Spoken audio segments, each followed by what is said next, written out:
Trump administration says California must change its policies on allowing transgender athletes to compete in girls' sports, or it could lose federal education funding.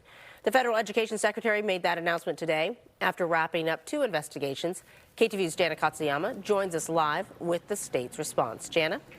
Claudine, Governor Newsom earlier this year had said that he was not in favor of transgender athletes participating in girls' sports programs. But today, his office issued a statement blasting the federal announcement, calling it, quote, divorced from reality.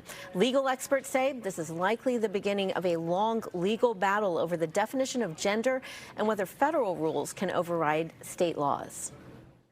The Trump administration announced Wednesday that its investigation found the California Department of Education and the California Interscholastic Federation violated civil rights law by allowing transgender athletes to participate in girls' sports teams. The investigation stemmed from a state high school track and field tournament where policies allowed both transgender and non-trans athletes to receive top finisher awards. The U.S. Department of Education statement says California must notify all schools to ban transgender athletes, strip transgender athletes from all records, titles, and awards, and present a letter of apology to athletes who lost to transgender athletes. In response, the California Department of Education said, quote, the California Department of Education believes all students should have the opportunity to learn and play at school, and we have consistently applied existing law in support of students' right to do so. The California Interscholastic Federation says it does not comment on legal matters. This is really relying on the president's executive order and the administration's interpretation of Title IX.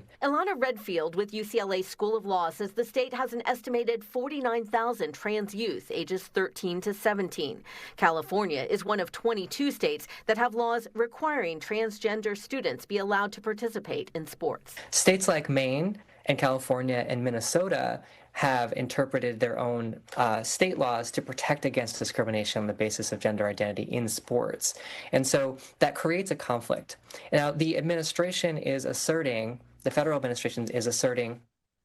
that these federal interpretations would preempt the state interpretations. But that is not actually a clear established law. California Attorney General Rob Bonta's office responded today saying, quote, we are reviewing the proposed resolution and closely monitoring the Trump administration's actions in this space. Our office remains committed to defending California laws and the rights of all students to inclusive education environments and school athletic programs. Now, this federal announcement said that California, Claudine, has 10 days to change its policies. And Jan, I guess the question is what happens if California refuses to comply? Well, that could really start a new legal battle here, Claudine. The state of Maine rejected a similar federal order that was back in April, and after that, that led to a Justice Department lawsuit to end their state funding. So that could put California right in that same position as we've already seen with Maine. All right, we'll watch the developments closely. Thank you, Jana.